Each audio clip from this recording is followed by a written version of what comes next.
Hello guys, ngasisu mayam gi damakta asengba wari ama puduna lakchari mayam puna taminasi mayam puna khangminasi.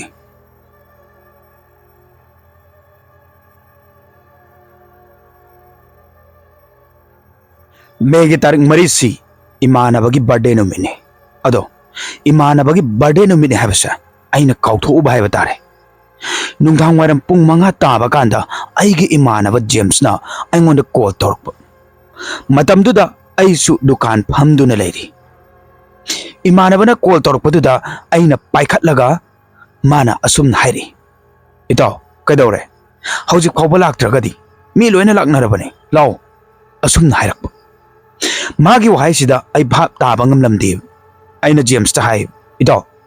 kaino nang haidubo kai leirege asumna aina mongoda hangba matamda James na as ito ngasi je aigi birthday ni nangonda hana haigre dudi asumna mana ngonda hairakpane wahai do tabadagi di aisu khangning ningjang eb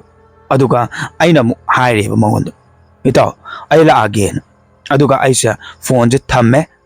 aigi dukan da phamba yawba mayang macha amada dukan do khara yengsin biramu ai thabak ama chatluge na hairaga aisa yumda hale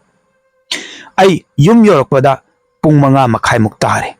aisu hatu loiselaga taret khul haiba mafam aduda ithanda atai kanasu yaudana aigi gari macha da ithanda imanabagi birthday yawba ai chatle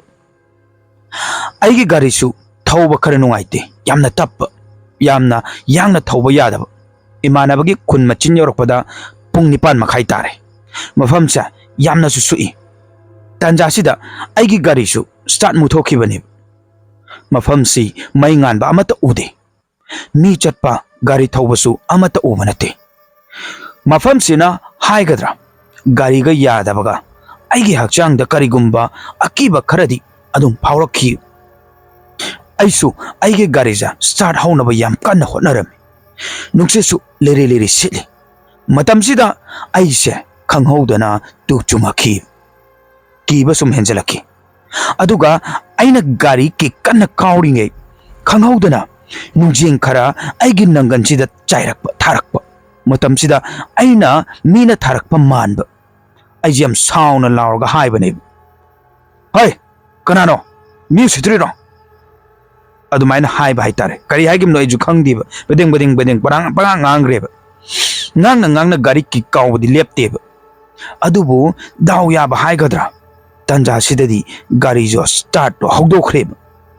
aina kanna ngangbadu kanamtana kaimta hairakpa nateba aduduna aisu kiba sum hele amuksu nungsing do chairakpane hadati kamai to ga haba matamda aigi nanganda khaktana tana kokta su pale kokta nanganda loina haitare nungsing du su mayama ma chairakpa haitare aisu kiman badagi tung phawba yenglamdana aisi gari ji yam yangna thauraga imanabagi manak tamna chatle ai imanabagi birthday tawbum pham du yore adubu isada hainadaba nungaitaba akiba kharadi aduma phawme aina imanabagi birthday mafam yoba matamdadi imanaba ayamba loina yu ngaunaraga lerame aisu makhoi singi marakta changduna yu pek amani thaksale pung 12 makhai muk tarakpa swaidadi birthday party su loisala aduna mayamsa mathang loina chatnakre aiga imanaba amakhakta ngaire aisu chatlaga haiduna James ta haire James na magi mamanaba nupa amadu thinbiramona hairakpa ada aisu koi hairaga nupa duga punna thorakpaneba adigi aina ngasai lakpa mafamdo adugi mafamdo yawdringaida magi yum sida leire lehorage na hairakpa nupasina haidi aina ngasai lakhibado adugi mafamdudagi khara watlingaida magi mana lehorage na hairakpa humdo adu lehoredana ko adu aina haire ngasai aingonda thokiba thodoksingo nupaduda loina tamme aduga nupaduna asumna hairakpani mafamdo khara tamnabani nungjeng trai bisu leibani adagi hanubi amasu thokpani khotpani na aingonda hairakpa haitare aina magi wahise tabada amuke hena aiju kibi jabasa henjalieba adagi nupadusu changage hairaga mayumda dum changkre aisu yam kina gari thauraga amuk chatleba mafamdo हाइबदि ngसाइगी नुंजिंग चारक मफमदो अदुगे मफमदो योरकदबा metre 100 मुक्ता ngairabani हाइबदि 100 मीटर मुक्ता ngairabani खंगौदना हक्चांग से तू जे ख्याउलाउना चुंगपने तू चुंगबदो